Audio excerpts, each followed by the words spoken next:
Hello Gemini, Sun, Moon, Rising, and Venus sign. Sana po ay nasa mabuti kayong kalagayan. Welcome back po sa Star Tarot. And kung bago po kayo rito, welcome na welcome din kayo. And thank you po sa inyong support. I truly appreciate it. God bless you all. And so bad health, Gemini, this is a warning for you. No, this is a warning for you to take care of yourself, Gemini. Maaring, parang nung isang araw, merong ganito din kayo eh. I'm not so sure, no, but yeah, yung parang nagkaroon din kayo nito. So maybe Gemini, talagang pagod kayo ha, pagod kayo, stressed out kayo, maaring gano'n ang ibang ganap sa buhay ninyo ng ibang Gemini dito. So this is a warning for you to take care of yourself na magsimula na kayong alagaan ng inyong sarili, okay? Yung tulog ninyo, yung pahinga, pagkain, you know, take care of those things. Now make sure na kahit gaano kayo ka-busy, kahit gaano kadami ang inyong ginagawa, always put your well-being, your health on top of your priority, no? Nang sa gayon, you will be on top of your health. Kahit ang dami ninyong kailangang asikasuhin, kung magandang inyong pakiramdam, malakas kayo physically, no? Then you can do everything, di ba, na kailangan ninyong gawin. Kaya kailangan ninyong asikasuhin dito ang pag-aalaga, no? Pangangalaga sa inyong katawan, okay? So what else? We have privileged lady. Yan. This is a time of plenty. No? Gemini, this is a time of plenty. This is a time na prosperity and abundance. No? Ang energy dito ni privileged lady. Kaya maaring may mga financial blessings kayong matatanggap sa ngayon. No? Maaring may mga bonuses. Maaring may mga return of investment kayo dito. Or maaring may magregalo sa inyo ng kaperahan. It could be from different sources, no? Yung prosperity and abundance na makakamit ninyo sa ngayon, no? But definitely, this is a time of bounty, no? Material things and money para sa inyo dito, Gemini. So, enjoy that kasi this is also a time na ma-enjoy nyo naman ang luxury. Kumbaga, yung konting luxury lang is enough para ma-treat naman ninyo ang inyong sarili. Diba? We have mature man. Maybe you are dealing with a mature man dito, Gemini. This could be anyone in your life, no? Maaring mandiligaw ninyo yan. Maaring boyfriend ninyo yan. Maaring asawa ninyo yan. Depende sa inyong sitwasyon, ano? Maaring nasa ibang bansa siya, no? Gemini, maaring foreigner yan. Gemini, unexpected income. Ayan na nga. So, there is an unexpected income. At ito kasi, since unexpected siya, so maaring hindi siya yung perang ito na matatanggap ninyo, hindi ito kaparte ng budget ninyo. Kasi nga, unexpected siya. So parang seasonal ito or biglang sumulpot ito na opportunity for you na kumita ng pera. So, kaya siguro kayo magkakaroon ng pagkakataon dito na mag-enjoy naman kayo ng kahit konting luxury man na sa buhay ninyo. It's because of the unexpected income na hindi siya kasama doon sa budget ninyo talaga. Diba? Hindi siya kasama doon sa plano ninyo ninyo, budget for the month or for the week, yung mga ganon. Expectation, ayan. So, may mga goals kayo dito siguro na sinaset for yourself. Maaring may mga plans kayo ngayon na ginagawa, no? And maaring nagsaset kayo ngayon ng bagong intentions ninyo that you're going to work on, no? May mga sinaset kayong expectations para sa sarili ninyo, sa mga endeavor na gagawin ninyo, yung mga ganon. So, what else? Long-term goals din, may napipick up ako dyan. Message of concern. Ayan. Message of concern. So, maaaring meron kayong matanggap na balita dito. Maybe involving mature man, ano? Maaring si mature man, maaring parent din ninyo ito, si mature man, ano? Gemini, maaring may ma-receive kayong sulat regarding this person, no? Maaring galing din sa kanya yung sulat na yan or yung communication na yan, or maaring yung communication na to na marireceive ninyo is regarding him, no? So maaring ganun din ang sitwasyon dito, Gemini. So pinapakita din sa akin ng guides ko dito ang numbers nito, no? We have number 5, we have number 5 din dito kasi 1 plus 4 is 5. So there is 55 dito. That is also synchronicity for you. So please look up for the meaning of number 55. Okay? Kasi that is a powerful number din kasi double number siya, no? So, number 5 resonates with change. No? So, maaring merong malaking pagbabago dito na maaring maganap for some of you dito kasi double ang energy ng 5 dito. It's magnified, no? But please look up for the meaning of that nang sa gayon, mas marami pa kayong mabasa na maaring magre-resonate sa inyo doon kung ano man ang mababasa ninyo dyan. Okay? So, they're also showing me number 12 and 31. So, 1 plus 2 is 3. 1 plus 4 is, 1 plus 3 is 4. So, may series of numbers dito, diba? We have 3, 4, and 5. So, there is going to be some progress of events dito, Gemini, sa buhay ninyo. Parang meron kayong mga pinoproseso, maaring meron kayong mga hinihintay, maaring meron kayong mga inaasikasong transactions dito, and that is going to may progress na yan, no? Eventually magkakaroon na kayo ng updates, ng balita about dyan. Okay? So good luck, and that's all I have for you for today. I hope nakatulong ang mga mensaheng ito in some way. Thank you for watching. Love and light. Namaste. Hello Libra, Sun, Moon, Rising, and Venus signs. Kamusta po kayo? Sana po nasa mabuti kayong kalagayan. Welcome back po sa Star Tarot. Kung bago po kayo dito, welcome po kayo. And thank you po sa inyong suporta. I truly appreciate it and God bless you all. Tignan po natin ngayon ang mga messages ninyo for October 10. Oh, wow! Libra, nakakakilig naman ang paunang mensahe ninyo. We have sudden wealth, no? Master number 11 is here as well. This is a very spiritual number as well. This is a very powerful number, Libra. Kaya please look up for the meaning of Master number 11. Okay? Dahil yan, may mga may additional insights, additional information, additional gabay para sa inyo na mababasa kayo dyan, Libra. Also, angel number 777. Please look that up. Ang daming synchronicity agad dito sa first card pa lang ninyo. So, please look up for the meaning of number 777. Angel number po yan, ano? For more guidance then. And sudden wealth, Libra, napakabonggang-bongga naman ng energy ninyo. There is going to be, windfall na parating sa inyo that could come from different sources. We never know kung saan manggagaling yan kasi maaaring hindi rin ninyo to in-expect. You don't know where it is going to come from na pera na to. But definitely, this is a gift, no, from the divine. This is a gift. Hindi ninyo ito pagtatrabahuan, hindi ito resulta ng inyong pagsisikap, but this is definitely a gift, a windfall, no? Maaring panalo yan sa lottery or sa kahit anumang game of chance, maaring regalo yan ng ibang tao, maaring inheritance din yan, Libra, no? So, what else? We have number 36, distant horizon. Ayan. So, maaring may travel ang iba sa inyo dito, Libra, no? Maaring may travel, maaring travel abroad yan, overseas, no? Maaring ang iba sa inyo seafarer, maaring ang iba sa inyo is lilipad na dahil maaring nakakuha kayo dito ng opportunity, no, to work abroad. Maaring ganun ang ganap dito for some of you. We have main male, maaring kayo to, Libra, kayo to si main male, or maari din naman na you are going to be dealing with a male person dito sa inyong sitwasyon, no? We have, oh look at that, pinapakita sa akin ng guides ko, 111, tsaka pumasok sa 21, 1 pa rin ang pinakita sa akin.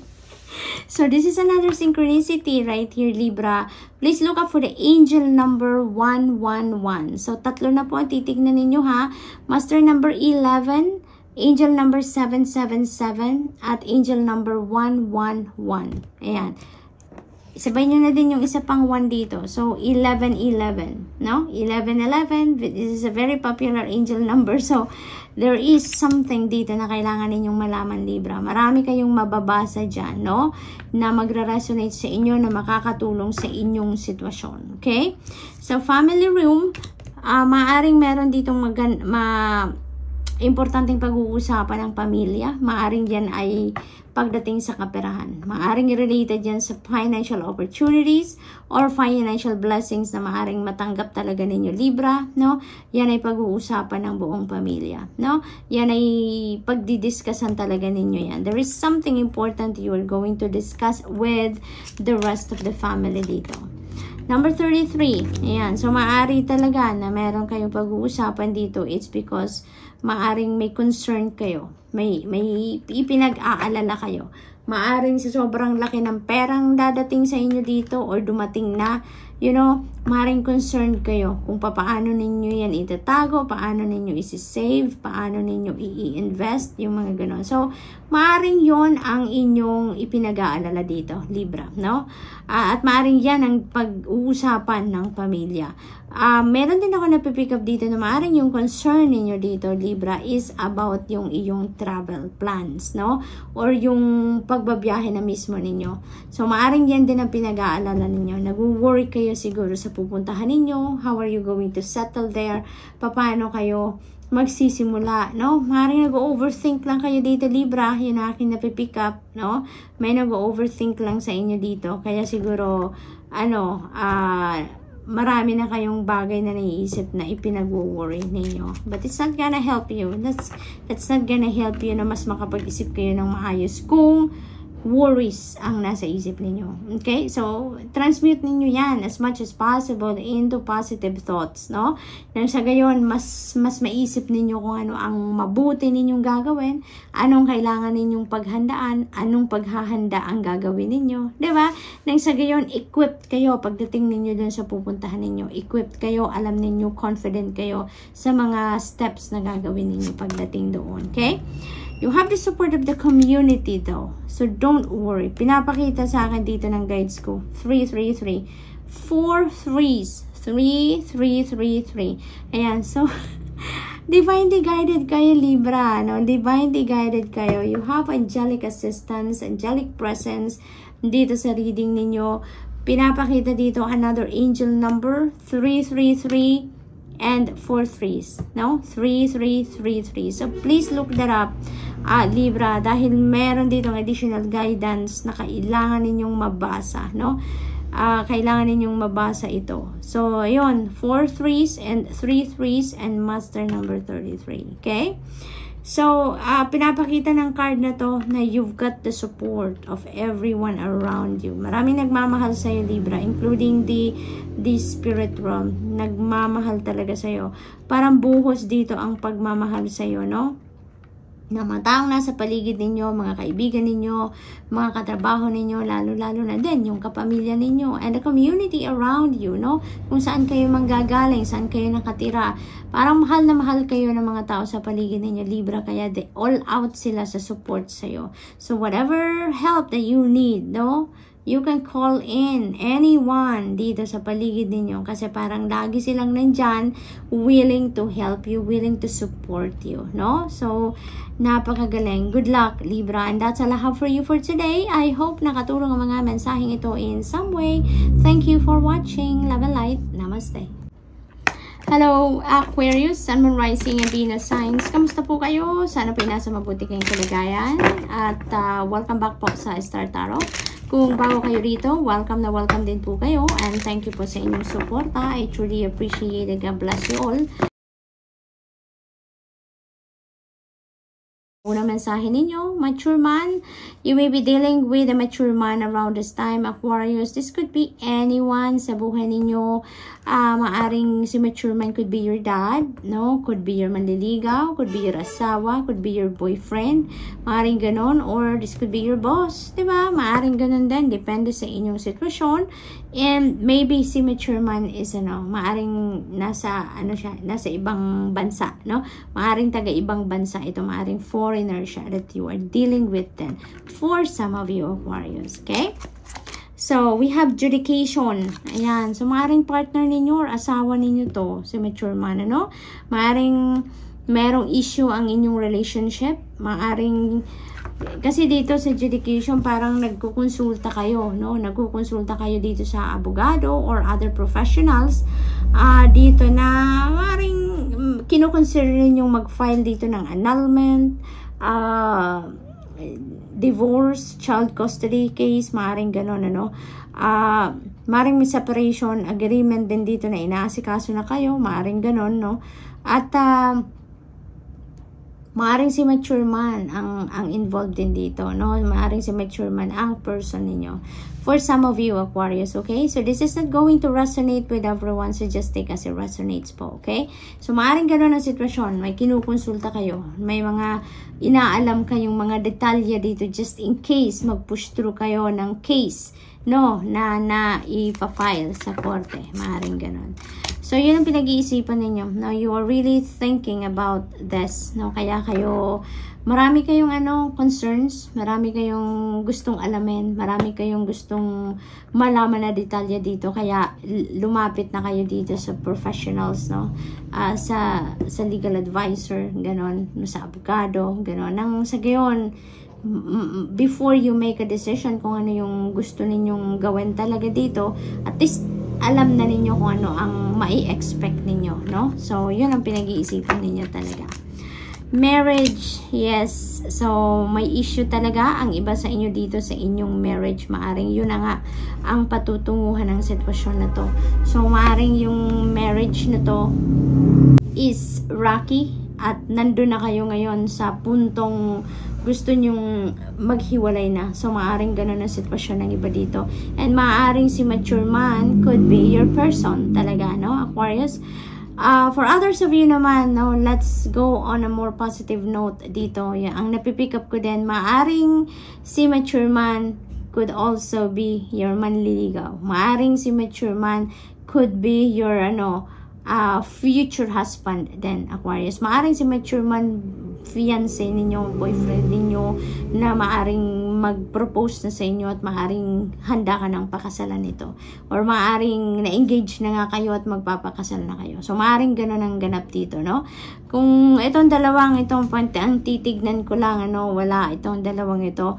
So, meron kasalang magaganap dito around spring and summertime next year. So, maaring ganun ang plano ng ninyo at ng inyong person, no? So, maaring ganun ang ganap dyan for some of you. For others of you naman, Aquarius, this could be business partnership. Maaring this is marriage in business, no? So, maaring ganon. Maaring merong collaboration dito pagdating. Sosyohan, yun. Thank you, Spirit. Merong sosyohan dito sa negosyo siguro then for some of you, no? Occupation, napakaganda rin itong sitwasyon na to because maybe there is an opportunity then for you, Aquarius, no, na makapasok kayo sa isang trabaho na talagang nandun ang passion ninyo.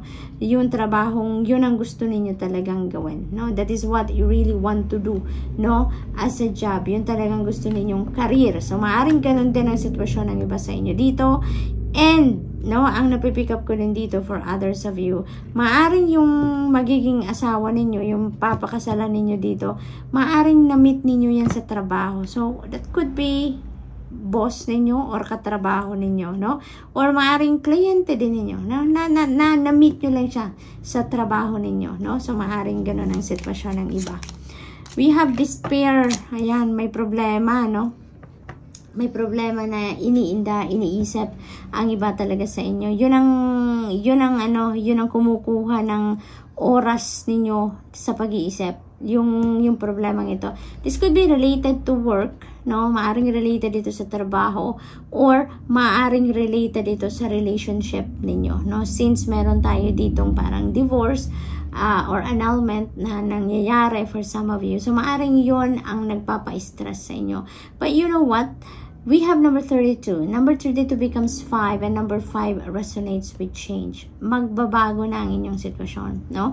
That is going to change for the better, Aquarius, okay? That is going to change for the better. Kaya, wag na kayong masyadong mag-iisip ng problema itself, but doon na lang kayo bumaling sa kung ano magagawa ninyo para bumuti ang inyong kalagayan sa ngayon. Ano ang mga posibleng pwede ninyong gawin dito para makaalis kayo sa ganitong sitwasyon, no? You're feeling in despair, no?